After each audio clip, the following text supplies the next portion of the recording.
Varicose veins కి సరైన చికిత్స కోసం సంప్రదించండి Avis hospital. Welcome to Suman TV. నేను మీ సుమన్ టీవీ. చాలామంది చిన్నపిల్లల దగ్గర నుంచి పెద్దవాళ్ళ వరకు ప్రతి ఒక్కరూ సొంతగా యూట్యూబ్ ఛానల్ పెట్టుకుని ఎదుగుతూ ఉన్నారు.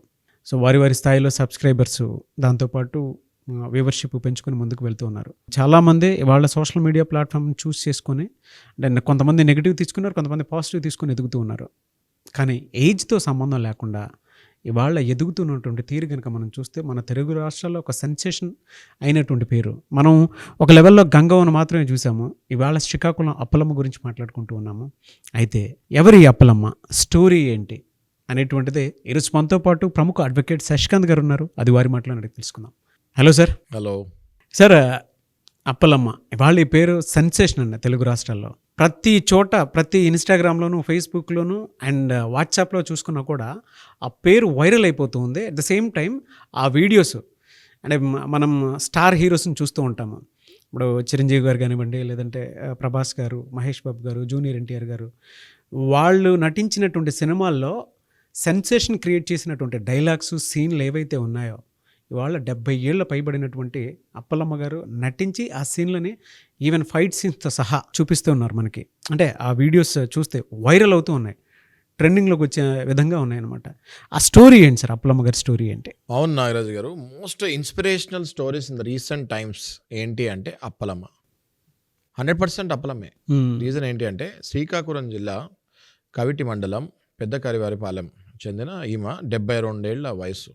ఇవాళ రేపు మనం చూస్తుంటే నాగరాజు గారు ఒక 70 ఇయర్స్, 65, 70 ఇయర్స్ వచ్చిన వయసులో ఉన్న వాళ్ళే ఇంకా అయిపోయింది మా వయసు, ఇంకా మేము రిటైర్ అయిపోయాము, శేష జీవితం ఏదో అలా వాకింగ్ చేసుకుంటూ లేకపోతే టెంపుల్స్కి వెళ్ళి అట్లా ఇంక గడిపేద్దాము అనుకునే కాంప్రమైజ్డ్ లైఫ్కి వచ్చేసే క్రమంలో అప్పలమ్మ లైఫ్ని చూసి వీళ్ళందరూ ఇన్స్పైర్ అవ్వాలి. రీజన్ ఏంటి అంటే తిను బేసిక్గా వీళ్ళ ఫ్యామిలీ బ్యాక్గ్రౌండ్ అది చూస్తే మత్స్యకారులు. వీళ్ళు వాళ్ళ భర్త తెచ్చే చేపలు అమ్ముకుంటూ వాళ్ళు జీవనం సాగించేవాళ్ళు. 2 కుమారులు, 1 కుమార్తె. అందరికీ పెళ్ళిళ్ళు అయిపోయినాయి, ఇంకా లైఫ్ వాళ్ళది శేష జీవితం అన్నట్టుగా ఉన్నారు. ఇంకా సరే నా వయసు అయిపోయింది కదా అనే క్రమంలో అప్పలమ్మ పెద్ద మనవాడు శివ అనే ఒక అబ్బాయి అప్పలమ్మ దగ్గరికి వచ్చి సరదాగా యూట్యూబ్ షార్ట్స్, ఇవాళ రేపు అందరూ యూట్యూబ్ ఛానల్స్ పెట్టుకుంటారు, ఆల్మోస్ట్ యూట్యూబ్ షార్ట్స్ తీద్దామనేసి వాళ్ళ నానమ్మతోటి ఒక యూట్యూబ్లో ఒక షార్ట్ తీసి వేస్తాం జరిగింది. ఏవో కొన్ని వ్యూస్ వచ్చాయి, పర్వాలేదు అని చెప్పి మళ్ళీ వాళ్ళ మామ దగ్గరికి తరచుగా వస్తాం మొదలుపెట్టాడు ఈ శివ.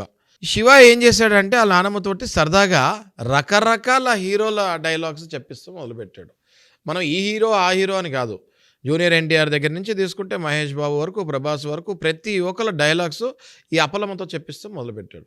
ఈ అప్పలమ్మ ఒక డైలాగ్ చెప్పింది అంటే అసలు ఇక దానికి తిరుగు లేదు అన్నట్టు చెప్తాం మొదలుపెట్టింది. ఓన్లీ డైలాగ్స్తోనే ఆగకుండా యాక్షన్ సీన్లు కూడా మొదలుపెట్టింది. కత్తిరి తిప్పుతాం మొదలుపెట్టింది, దూకుతాం మొదలుపెట్టింది. ఇవన్నీ చూసిన శివ ఆశ్చర్యపోయి రోజు రోజుకి సీన్లు పెంచుతాం మొదలుపెట్టాడు. అది చూస్తుంటే యూట్యూబ్లో పట్టా పేలుతూ ఉన్నాయి ఆ వీడియోలు. దానికి అసలు షాక్ తిన్న జనాలు అవి షేర్ చేసుకుంటూ ఆ వీడియోలు చూస్తే ఇవాళ మనం చూస్తే 1,00,000 సబ్స్క్రైబర్స్ దాటిపోయింది అప్పలమ్మ ఛానల్. అప్పుబాలు అఫీషియల్ యూట్యూబ్ అనే ఛానల్ పేరు ఈ వీళ్ళ నానమ్మ కాస్త ఆ ఛానల్ పేరు మార్చేసింది అనుకోవచ్చు. మనము అప్పలమ్మ ఛానల్ అని పిలుస్తాం మొదలుపెట్టారు జనాలు అందరూ. అంత ఫేమస్ అయిపోయింది ఆ యూట్యూబ్ ఛానల్. 1,00,000 సబ్స్క్రైబర్స్ దాటి అడ్వర్టైజర్స్ లైన్లో నుంచున్నారంటే ఆలోచించండి నాగరాజు గారు. అప్పలమ్మ లైఫ్ మరి ఎంత ఇన్స్పిరేషనో మనలాంటి వాళ్ళకి, బయట చూసే వాళ్ళకి అందరికీ కూడా.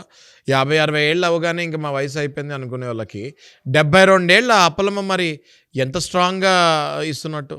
టీషర్ట్లు వేసుకొని కత్తులు తిప్పుతూ ఇసుక మీద నడుస్తూ ఎండనక వాననక వెళ్తూ ఉంటే అప్పలమ్మని ఎవరో క్వశ్చన్ అడిగారంట, ఏంటమ్మా మీకు కష్టం అనిపించట్లేదా అని.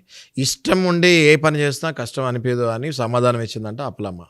అలాగే అప్పలమ్మని చాలామంది అడిగారంట, మీ ఇంత వయసు అయిపోయింది ఇలాంటివి చేస్తాను మీకు సిగ్గు అనిపించట్లేదా అని.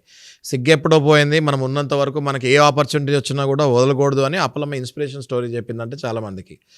అయితే ఈ అడ్వర్టైజర్స్ కూడా ఫోన్ చేస్తారంటే అప్పలమ్మకి లైన్లో నుంచొని కాల్స్ చేస్తారంటే ప్రతిభకి, టాలెంట్కి వయసుతో సంబంధం లేదు అని అప్పలమ్మ ప్రూవ్ చేసి యువతకి, యావత్ దేశం యువతకి చూపిస్తాం జరిగింది. ఊరంతా కోడే కూస్తుందంట నాగరాజు గారు, మీ వల్ల మన ఊరికే పేరు వస్తుంది అని అభినందిస్తూ ఉంటే ఆమె చిరునవ్వుతో చెప్పిందంట, అవకాశాలు నాకు కాదు, నా మనవడు శివాకి వస్తే ఇంకా ఆనందంగా ఉంటానని చెప్తాం జరిగిందంట. చాలామంది అనుకుంటూ ఉంటారు సార్, అంటే వయసు అయిపోయిన తర్వాత ఏం చేస్తాము ఏంటి అనుకునేటువంటి ఆలోచనతో ఉండేటువంటి వాళ్ళు ఉంటారు. సోషల్ మీడియాలో ఎంత నెగిటివ్ ఉందని మనం భావిస్తూ ఉంటామో, సోషల్ మీడియా చాలామంది టాలెంటెడ్ పీపుల్కి అతిపెద్ద ఆపర్చునిటీ అని చెప్పేసి చెప్పడంలో ఏమాత్రం, అది కూడా ఏజ్తో సంబంధం లేదు, మీ దగ్గర టాలెంట్ ఉంటే ఏ రకంగా సరే బ్రతికియచ్చు అని చెప్పడానికి మాత్రం బెస్ట్ ఎగ్జాంపుల్. కరెక్ట్. ఇవాళ మనం చూస్తే నాగరాజు గారు, నిరాశకు చెంది యువత ఆత్మహత్యల వైపుకి వెళ్ళే క్రమంలో అప్పలమ్మ లైఫ్ స్టోరీ మ్యాక్సిమం ఇన్స్పిరేషనల్గా ఉండాలని నేను కోరుకుంటున్నాను. డెఫినెట్గా సార్, గంగవ్వ వరకే చూసాం మనం. మీ ఇంటర్వ్యూ చూశాను గంగవ్వ తోటి. ఇవన్నీ కూడా ఎంత మోటివేషనల్ అంటే, అసలు గంగవ్వనే అనుకుంటే అప్పలమ్మ ఇంకా మించిపోయింది. ఇట్లాంటి పెద్దవాళ్ళు అంటే 7-10 వయసు ఉన్న వాళ్ళు ఇంత ఇన్స్పిరేషన్ సొసైటీకి ఇస్తాము, చాలా మోటివేషనల్ లాగా అనిపిస్తుంది. దయచేసి యువత ఫాలో అవ్వండి వీళ్ళిద్దరిని. నో డౌట్ అండి, ఇవాళ చాలామందికి ఇన్స్పిరేషన్ అని చెప్పడంలో ఎలాంటి డౌట్ కూడా లేదు. మనం అనుకుంటూ ఉంటాము ఎలా బ్రతకాలి జీవితాన్ని అనుకునేటువంటి ప్రతి ఒక్కరికి కూడా ఈ వీడియోని చూసి షేర్ చేయండి. కొన్ని బయోగ్రఫీస్ చాలా ఇన్స్పైరింగ్గా ఉంటాయి. అటువంటి బయోగ్రఫీ లిస్ట్లో మాత్రం అప్పలమ్మ, శ్రీకాకుళం నుంచి ఉన్నటువంటి అప్పలమ్మ గారి స్టోరీ డెఫినెట్గా ఒక మంచి ఉదాహరణ అని చెప్పేసి చెప్పడంలో ఏమాత్రం డౌట్ లేదు. Anyways thank you so much Shashikant గారు. థ్యాంక్ యూ నాగరాజ్ గారు.